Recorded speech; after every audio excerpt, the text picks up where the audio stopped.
everyone, to our July Tech Team, UWM Tech Team meeting. I'm glad you made it today, and I'm going to start us out in prayer. Let's just take a moment and breathe into the beautiful reality of knowing that there is so much more for us to explore, that divine presence, that indwelling Christ or living Christ, however we refer to it. We recognize that as we move into this meeting, we all have something to share, whether we have decades of experience or just started on this journey of figuring out technology. What a wonderful journey that is. So we come together appreciating each other for what we have to contribute. We recognize that we are a collaborative that builds upon the wisdom and understanding we all have to offer together.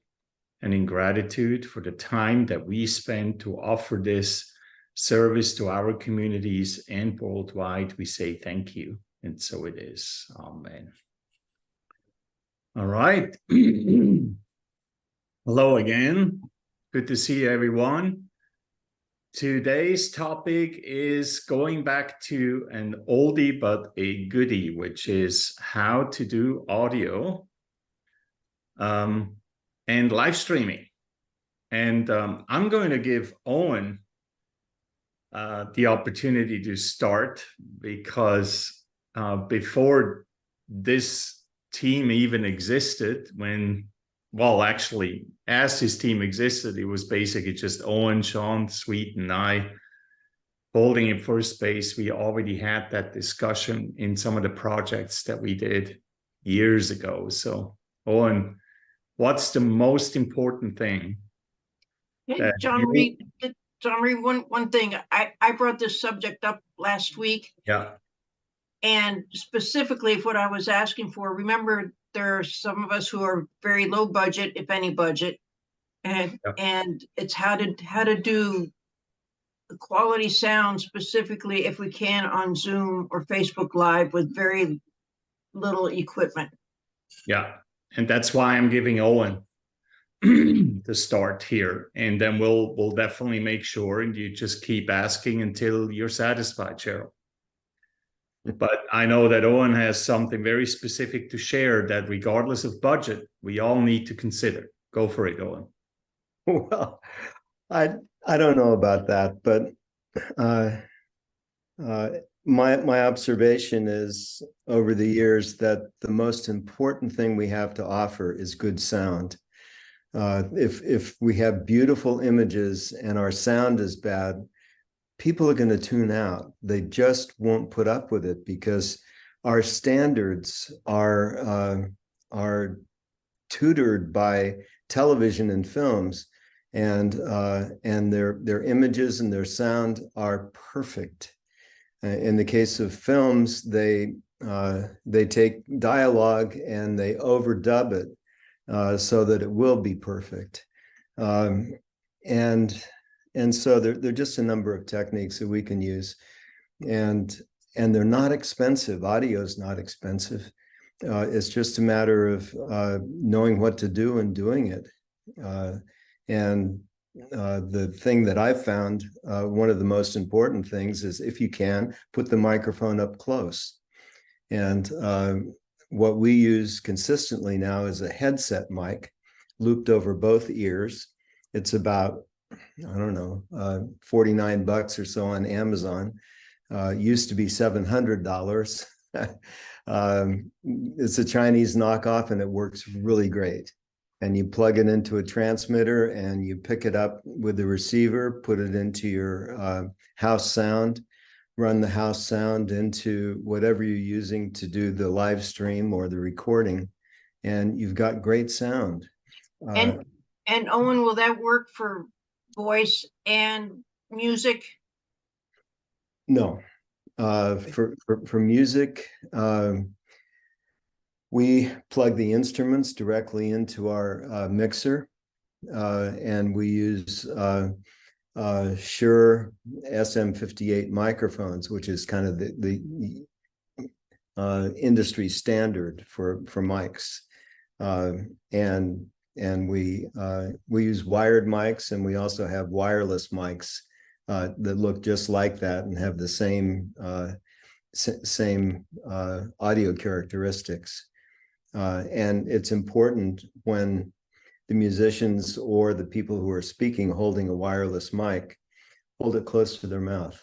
And we tell people, treat it like an ice cream cone, just kind of keep it on your chin like that. Because if the voice is close to the microphone, you won't have problems with feedback. And feedback is a big issue in a lot of places. So I want to go back before we go too much into details.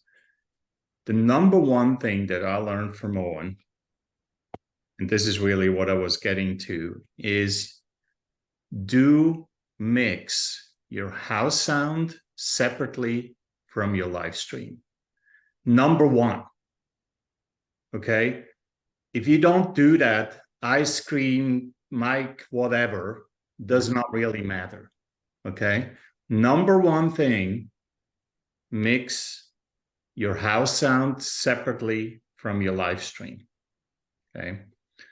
So the question is, so here is why, and Owen knows this because at the very beginning, years ago, probably 5 years ago, when some churches asked our tech team to help them go from audio to video, not even live stream, but then also live stream. They were looking at live streaming well before COVID.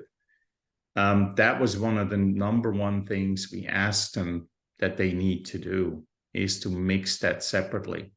We also did at that time evaluations of people's live streams, of churches' live streams. And we noticed, and this is why we came up with this, and Owen was very clear on why it is that while the voice often was okay on the live stream, it was the music that was completely overmodulated.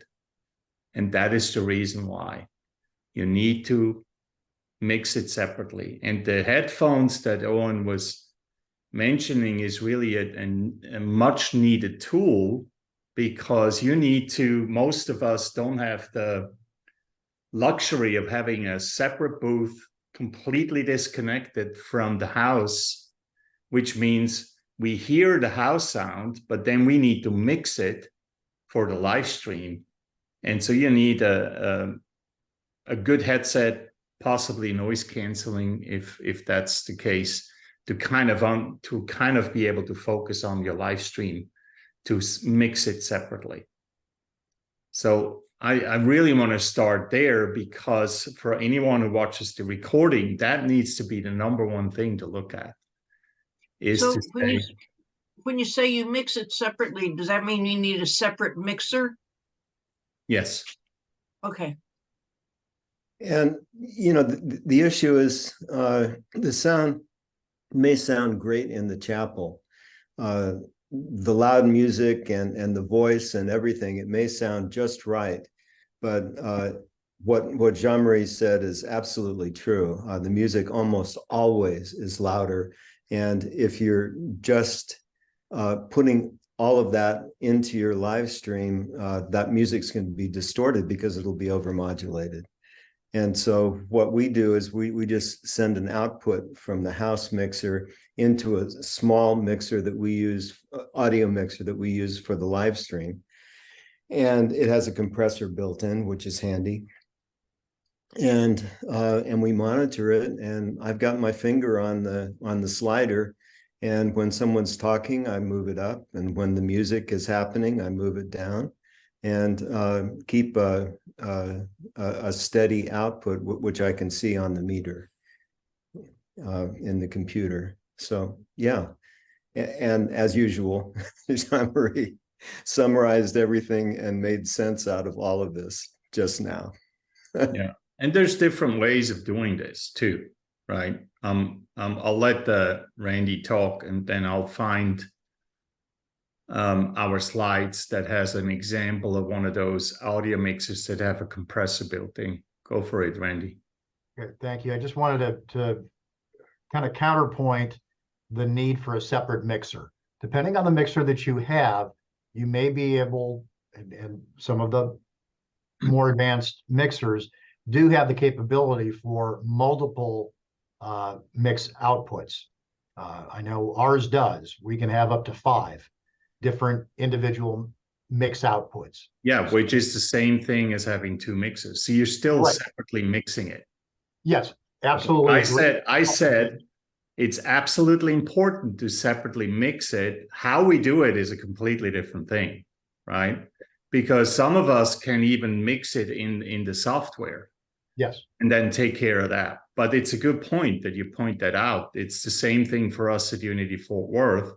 We have a separate mixing capability. We don't need an additional mixer. If we go into details, Owen will probably say, well, you really want that compressor or some of those capabilities. Yeah, but it's a good point, Randy. What I've gotten feedback from our audience is that they like to have a fairly consistent sound coming out, and anyone who's talking, you know, will talk softly and will talk loudly, and the compressor evens that out and makes it a lot easier to run the audio for the broadcast. So I'm just going to show this. These are the slides from the Worldwide Tech Team Conference that we did. This is just one example of a separate mixer that one can purchase. It's relatively inexpensive, depending on how you look at the expensive or not. And you can find this on our website, unitytechteam.org. You go under events, you click on Unity Tech Conference, and then you click here on the live streaming workshop. You can look at those slides just as a reminder, but it's probably old by now, so there's probably going to be new versions. And I think ProPresenter, which is the software that we use, has capabilities of mixing separately too, right? I'm looking at Lane and Eldon. We haven't used it for that, so I'm not sure.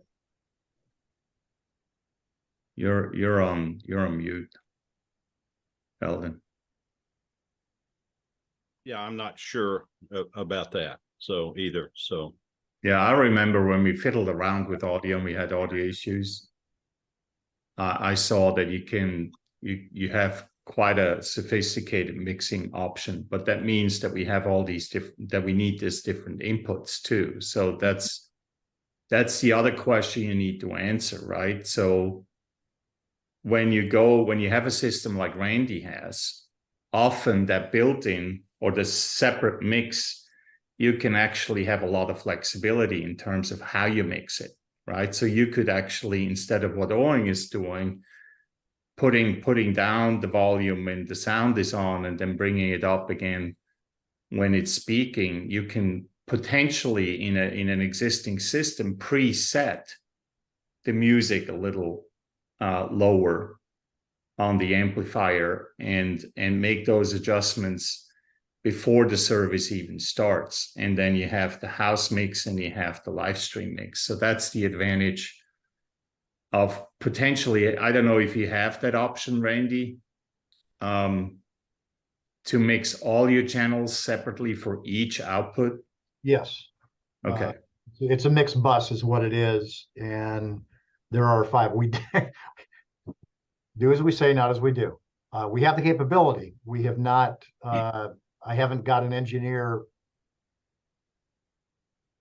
who has implemented that. And that's one of the things I'm working with right now. And we will be doing that when we move to our new space in the fall.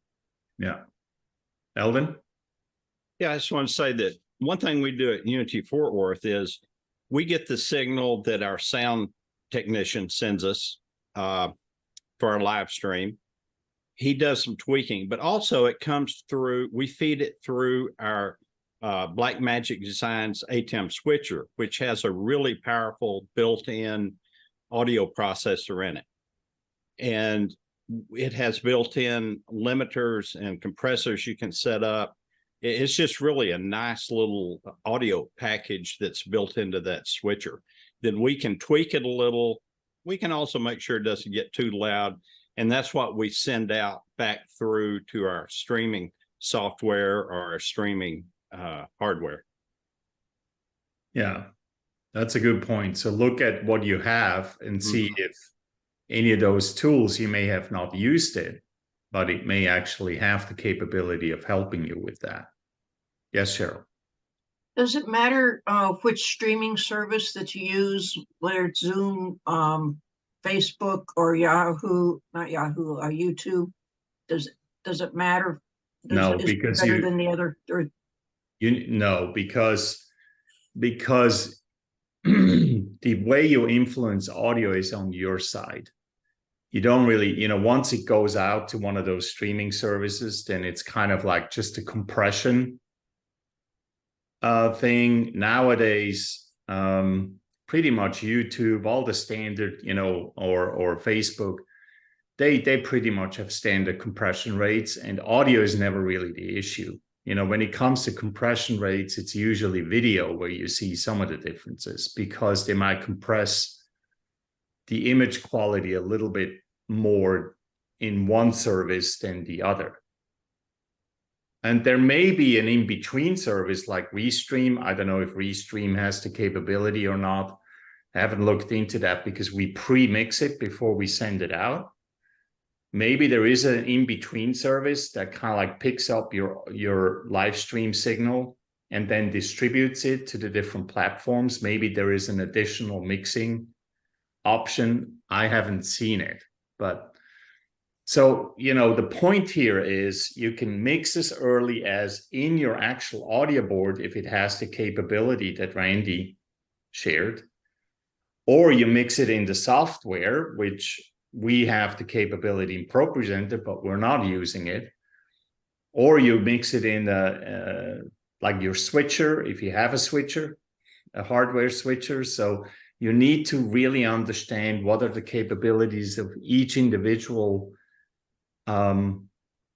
hardware piece and software piece you're having from coming in from the sound all the way to the live stream, and anywhere it may or may not make sense for you to do the mix.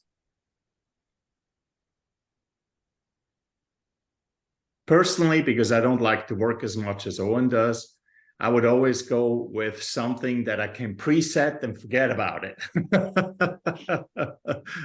I wouldn't want to sit there and like do this as much as I enjoyed being on the audio board when I was helping out at Unity of Houston years ago.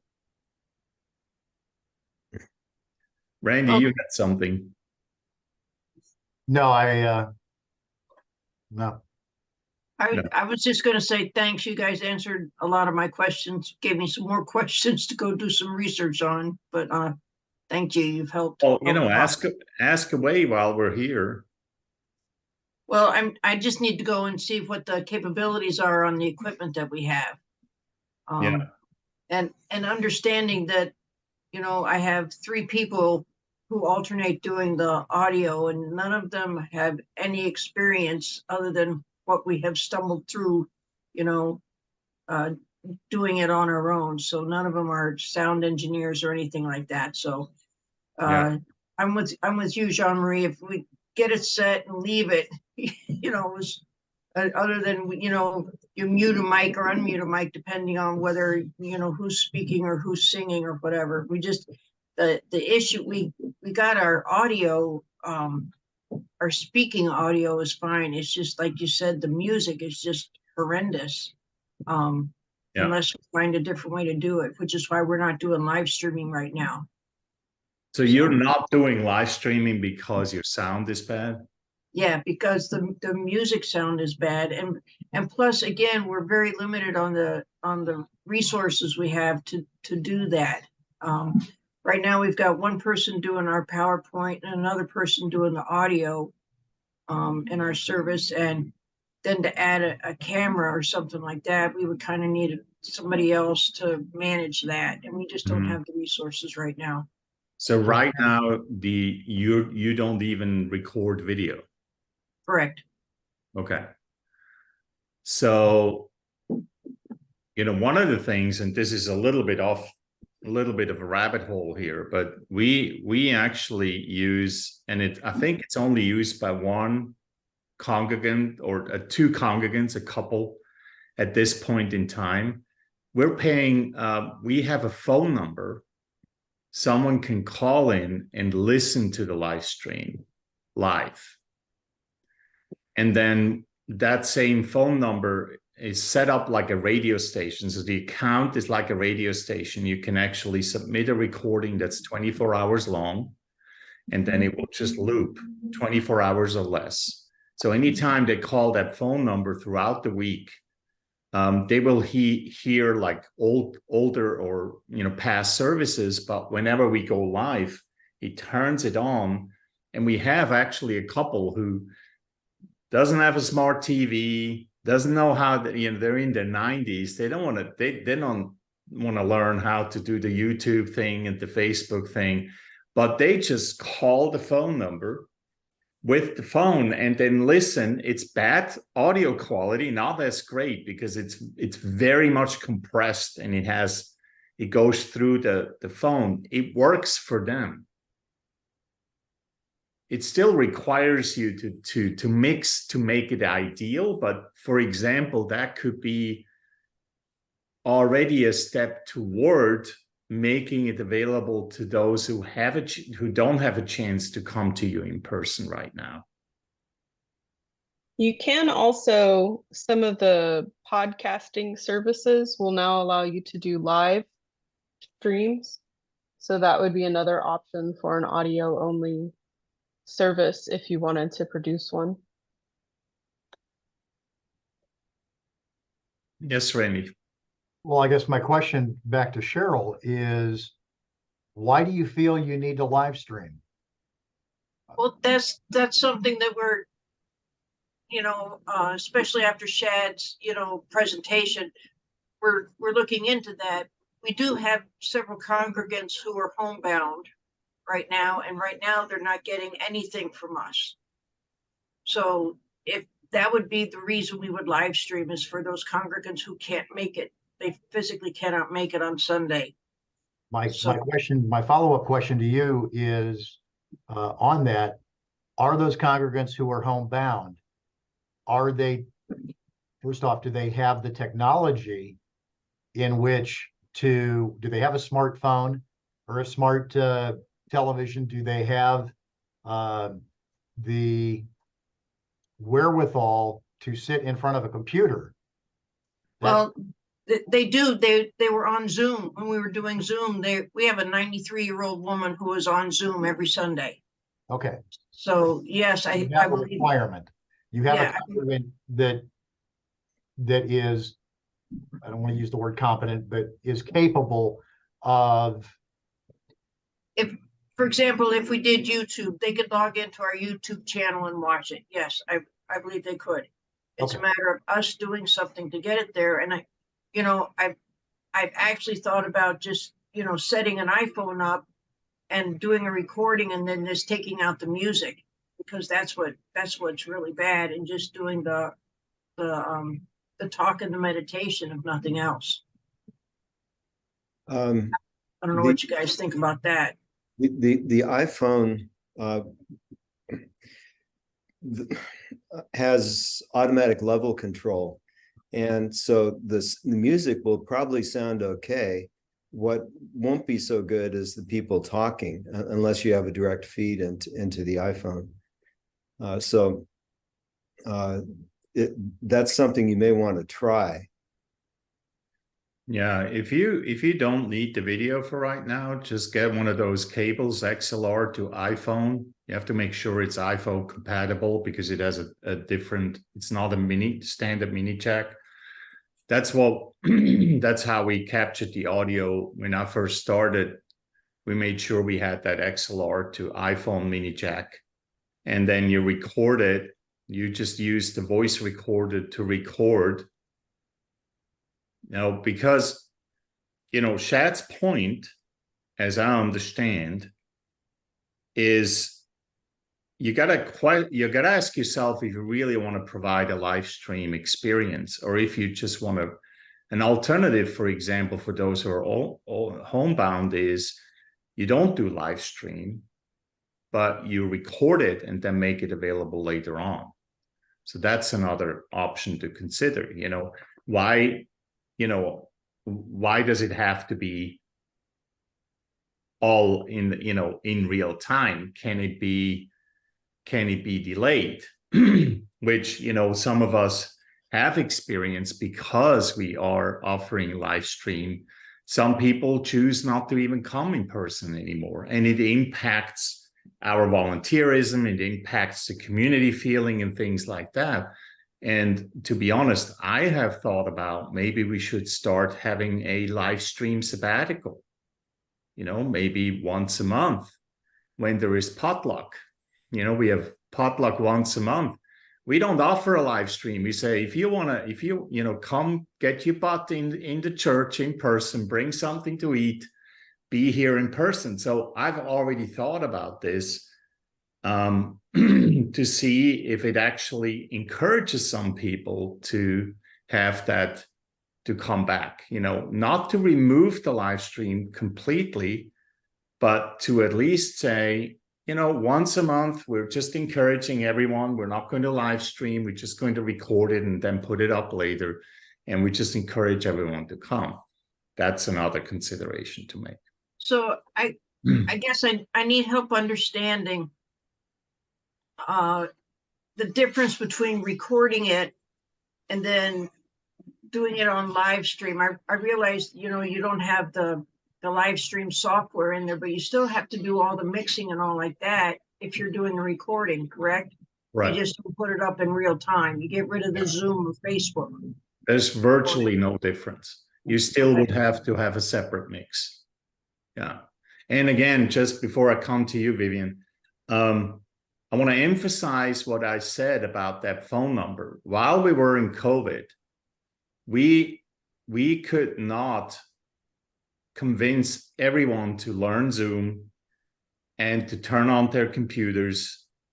And we had just this very small number. We had, someone who comes in person now, doesn't have a computer, doesn't have a smartphone, has a flip phone. And that's why I came up with the solution, because I had, these few people that said, okay, we have a few people that we alienate by making this so complicated, while we weren't able to think, what can we do? And then we came across that radio station thing. Lane, do you remember the name? Can you just maybe post in chat? It's Zeno.fm. I'll post it in the chat. Zeno.fm. And if you want a dedicated number, it's $5 a month. It's a really excellent service. And even though only 2 people use it at this point, I continue doing it, because here's what happened. I learned from at least one person who telling me that while she is traveling, she is calling the number and listening to past services as a way of just connecting, or when she cannot make it, but she's otherwise engaged. So she's in the car driving somewhere while the live stream is going on. She just calls the number.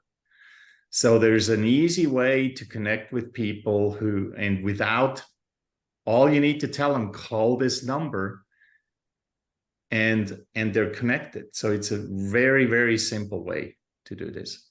Go ahead, Vivian. I was just confused as far as whether Cheryl is using Zoom, because in Unity Valley Stream, we haven't started live streaming because a lot of our folks are not quite that tech savvy, but at least 10 to 12 people call into Zoom on the phone. And Zoom did something where before we never had to click where it says musicians, where you can hear the musicians better. And then of course it was muting the sound horribly, but now every time we go in and we click that, and they have no problem with the sound. So Cheryl, are you guys not using Zoom? We're not using anything right now. During COVID, Zoom was what we used. but the musicians were also, you know, on Zoom as well. Or actually what we did is we used videos for our music during COVID. We did that Um, too. So, we've tried Zoom with live musicians, and it's just, I was embarrassed to put it out there as bad as it sounded. Oh, I wonder if there's a way that you can adjust that, because we were struggling with that, and we were able to adjust it to the point where you could hear the organist, you could hear people singing better. And we've But I think you're talking about two different things. I think what Cheryl is talking about is having the musician join the Zoom call as if a musician would join us now, and then they will play and we were trying to sing and we would have that lag. That's what you're talking about, Cheryl, right? Okay. No, not necessarily. That was during COVID. That was a whole different deal. Just today, we have our musician, a live musician in the same room with our congregation and everything like that. And if we were to try and do that via Zoom, now granted, we haven't tried it in probably 6 months, but we would do that. The music would sound horrible. The voice would be, the speakers would be okay, but the music would be terrible. Again, that was 6 months ago. I don't know if things have changed on Zoom or not. I wonder if that's the same problem we were having, insofar as they tweaked it such that there is something that you have to click in order to hear the musicians. We went through that for 3 weeks trying to figure out what in God's name was going on, and going all into the software, etc., only to find out it was something to click every week. Yeah, there is an option that you have to click on original sound. But here's my question, Vivian. Do you take the sound from your mixer and loop it into Zoom, or do you just have your laptop microphone picking up whatever it is? Microphone is picking up whatever it is, and then we record it, and then we put it on our YouTube page. So we're not really doing any mixing. Okay. So, I would almost bet, and this is not in any way a judgment here, Vivian, but if we compared your recording using a laptop with an omnidirectional microphone and compare it to something that is mixed and pre-mixed, you would hear a significant difference, right? Yeah. But I agree. What is it? A desktop. Yeah. But no, I'm sure the sound is very different. But again, you pay maybe $100 for a cable.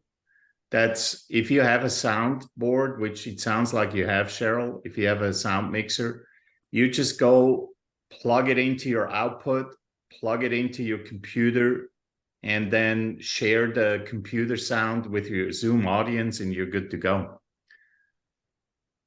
So that's the simplest way of doing it, Okay. And of course, you can always, Zoom is pretty good in handling the sound to a certain degree, but you will definitely have the overmodulation of your music if you don't do any mixing at all. But it might be okay for your audience, right? So the good thing is, before I actually ever bought an automatic transmission car, I didn't miss it. But once I had an automatic transmission, I said, I will never go back to doing this stick shifting thing, right? The same with AC, right? If you don't have AC in car, you just go, it's a little bit hot, right? But once you have AC, you don't want to miss it. So it's kind of the same thing, I believe. Well, and to go back to what Shad said, if you can't do it well, just don't do it at all. And that's what we're trying to keep in mind, is we want to be able to produce something that's a quality product, not just something that's acceptable. But then, so I would challenge Shad on that. And I'm happy to have this on the recording. Shad knows me. There is certainly some wisdom in that you should really put out something that's a quality product. And that is certainly true for someone who comes new, someone who like Owen said, is used to 4K and 5K and full audio surround system and Dolby and whatnot, they don't want to hear some crappy little audio recording that we might have from some cheap mic that's built into our laptop. But then there is the existing audience, right? A community who has already the connection may be forgiving and is likely much more forgiving to the quality not being that great. They just say, hey, as long as I can hear my minister or as long as I can hear my favorite musician, okay, it's not greatest music. So I think you need to really look at what you're trying to accomplish. Do you try to serve your existing community, or do you try to appeal to a new audience? What do you guys think about just putting out just the talk and the meditation? Forget about all the music and all like that. Just do the talk and meditation, because that we can probably do pretty well, but they miss a big part of the service, but at least there's something. What are y'all's thoughts on that? Let me put a plug in this because Randy had his hand up. And Vivian, did you still have something to share? Okay. And I'll come back to you, Cheryl, on that question. Okay, one of the things that I wanted to suggest, and I just went ahead and posted it right now. If you've got a mixer, we're talking about Zoom. If you look down, if everybody looks on their taskbar, on the Zoom taskbar at the bottom, click the up arrow. You can select what microphone is available. So what I would encourage is kind of combining both things. That 4-channel mixer that I just put in the chat stream is under $100. It's USB. So Cheryl, in your case, what you might, I'm not trying to fix anything, but a suggestion is you've got a microphone for your speaker, your minister, whoever's talking, and possibly one for your musicians that has a field range. And through that mixer, it's now coming into as a microphone or a line for microphone for Zoom. And it will take possibly some tweaking, do a test broadcast and listen to it so where you can get in real time some of those settings so that you've got it to create a variety of as Jean-Marie and Owen were talking about multiple mixers and things like that. This might be a quick solution that might work. Thank you, Randy. Eldon? Yeah, I just want to say that one thing that you can consider too, if you've got a good video camera with a clean HDMI output, you can get this little box. I don't know whether you can see it here, but we use several of these for different things. It's called a Pingo 4K HDMI grabber. And it'll take the HDMI video and audio in, and you just plug it into the USB port on your computer. Zoom, you can go into Zoom and you can tell Zoom to select this box's video or audio or both. And there's also an input where you can input a separate audio if you don't want to use what's coming from your camera. But it's just a handy little device that lets Zoom or some of your other streaming programs in your computer bring in a camera and audio into your whatever you're using. What's the audio thing that we are using? The 4IO, or what's it called? Oh, it's let me see. I'm using my That's what I'm talking to you through. It is a Focusrite 4i4, I believe, is what we're using. And that's closer to what Randy was talking about. Yeah, I've got one of those actually at home that I do record audiobooks with Yeah. Pro Tools. Do you need any extra software with any of those? Nope. No, it just, there's a little program there's a little program from Focusrite you put on your computer where you can set up what it's inputting and outputting.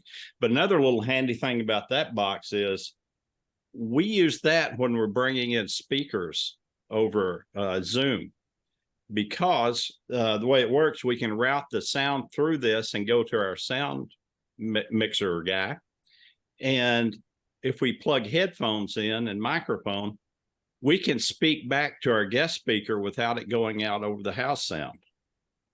And we're also using one of these outputs. We're feeding our sound I was telling you from our sound board back through this. And there's a gain control on the front. So when we get somebody up the microphone that's speaking low, I have that ability to just kind of turn up that knob a little bit to boost the sound that we're sending out over our live stream. So these are real handy little boxes to have.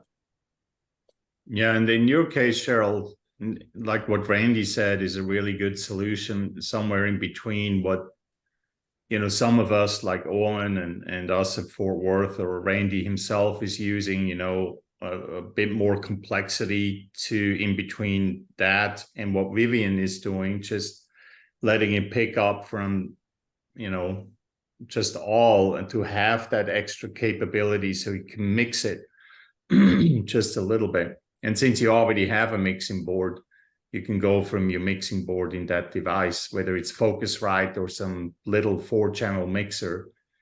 I think the reason why Owen likes the one that we suggested is because of the compressor that does some of the balancing really well, which really allows you to just be hands off. You just kind of plug it in and leave it be. So going back to your question about whether or not just do the message and the meditation, honestly, I would just try it.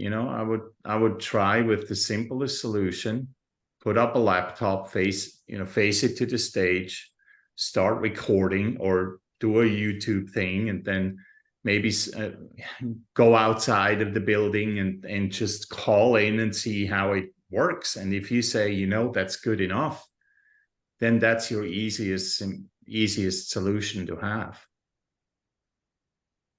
I always like to have things as easy as possible. As soon as you start editing, someone has to do it. But if you just have to press a button, start, and then you press a button again, stop, and then you can walk away and it's on YouTube and it's on Facebook and it's, that's the easiest, because then you don't need an additional person doing all the editing. So that will be, but you can do the same thing if you have the message and the meditation together. You can just start when the message or meditation starts and stop when it's all over, right? Yeah, unfortunately, we have a song between the two, But usually those songs are a little bit subdued, right? So they're not Right. high energy, so you might get away with it. Okay. Yeah. Well, I certainly appreciate all the information you guys have given me today. So thank you. Yeah, we can certainly nerd out about that stuff, can't we? And I love that we have, this again, I'm really glad we made the decision to start recording these, because what's so beautiful is we have everything from very simple to complex, right? And we're, even in this 45 minutes now, we kind of touched on a lot of those things. And depending on what is the recording, whether they're a smaller church who don't have the budget, or a larger church who need to have a little bit more quality that they present, right? Because of the demands and things like that. I think we already covered a wide range today. Mm-hmm. What other things can we talk about when it comes to audio?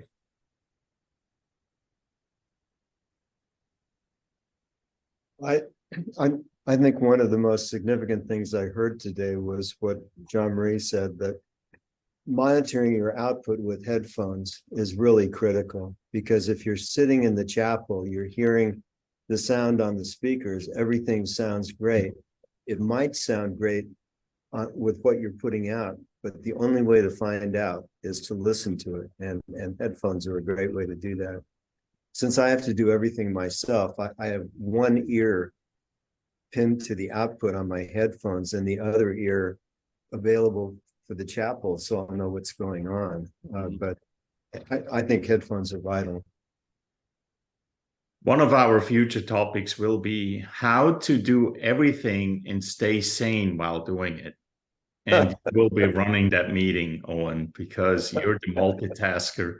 I don't know how you do it. I commend you for doing it, but it's insane. When I listen to you, I do this and that, and then I have a 4x4 pole and do this, and it's like I'm seeing this one of those, Hindu gods with like 100 arms. That's who you are to me sometimes when you explain that. So. It works great when everything's working, but like last Sunday, we had 2 major technical problems, and I was just struggling. Oh my Lord. I was.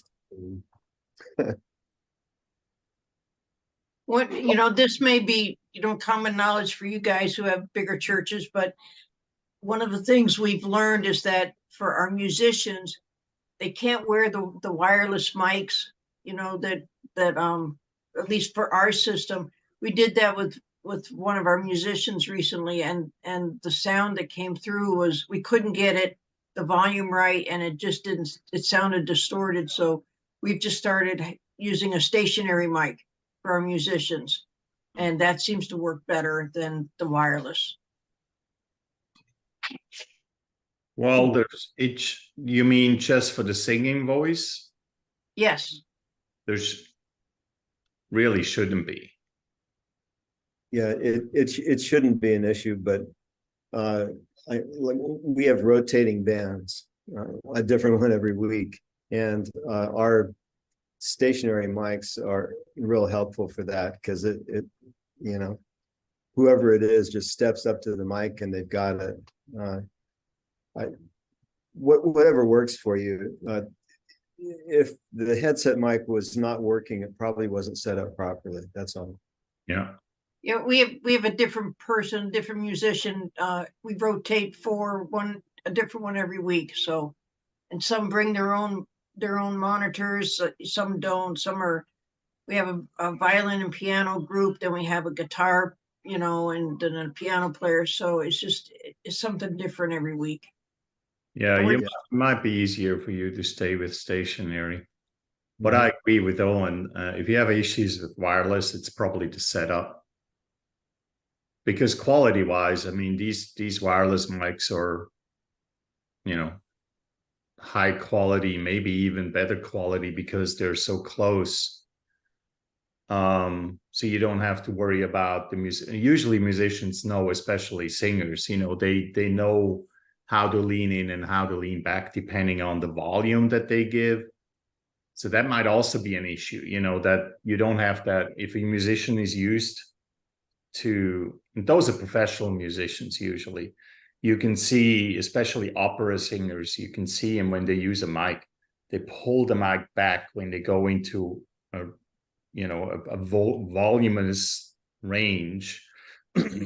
And so that might be an issue. It could be an interference issue. Well, and it could be that our wireless mic is just older and doesn't have a lot of the filtering and capabilities that the newer ones do. The one we have is probably 5 or 6 years old right now.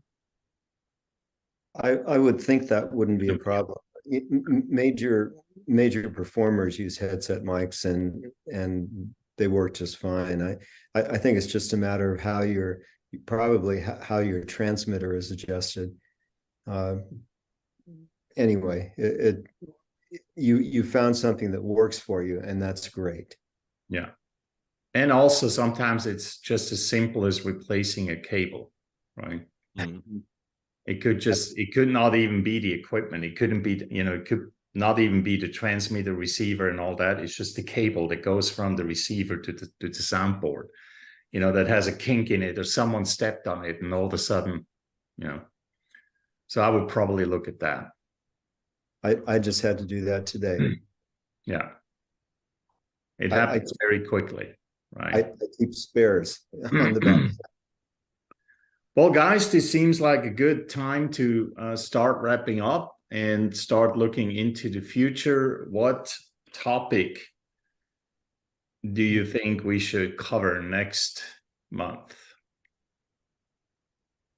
Any wishes, any requests?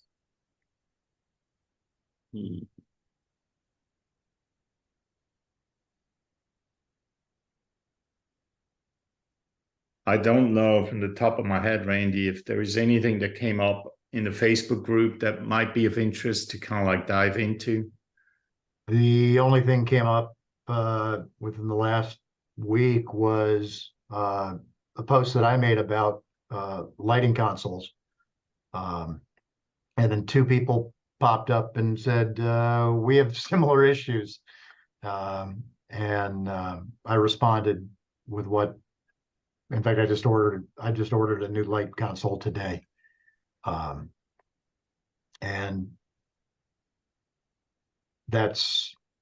we'll see where that goes. Okay. That's something, I don't know who has a lighting console. Not me. I have extension cords and plugs. Yeah. I mean, you can give us a presentation on lighting consoles, Randy. I mean, we do have a lighting console, but it's our engineer that does all that. Well, I'm having to learn. We have a hardware console right now that was programmed incorrectly. And I originally thought of continuing with hardware version until I realized that if I went hardware, then I'd have to manually set dip switches on every single light. And I thought, no. So I'm going software based, but with a hardware controller that the one thing that I have learned more than anything else, you need a terminator card or you need a terminator plug on the last of your stage lights. If you don't have it, which we don't, will cause problems ad nauseum. Yeah. Yeah, lighting has been brought up a couple of times for sure. I mean, I'm fine with covering lighting, but the problem is who is going to talk, right? Talk about it. So you're the only one who knows about it. I wouldn't go that far, and the ink isn't even dry. They haven't even cashed the check yet. So Okay. it's gonna be a little while before I get it installed. Let me see who else is on the call. David, do you have anything you want to talk about? Not sure if he has time to jump on. Vivian, anything on your end? Cheryl? Nothing? Okay, so I would say then to be determined, and we'll make it a little surprise, but we can always fall back on your lighting, Randy. Well, Jean-Marie, didn't we take a 2-month hiatus during the summer last year? Yeah, I was just thinking, usually I go on spiritual renewal in August, but it's not very clear if that's going to happen. I'm actually quite happy to take off August regardless. How does everyone feel about that? Just take a break? That's fine. Okay. Unless any super duper topic comes up, let's skip the next month meeting and Use the Facebook page for anything that Yep. is vital, critical, time sensitive. Yeah. And then, Randy, if you want, you can just raise the question. Is there anything specific that the Facebook group wants us to talk about? Even if they can't join the call, they can always watch the recording later. Sure. Okay. All right. Well, with that being said, I wish you a wonderful week, wonderful month, happy summer.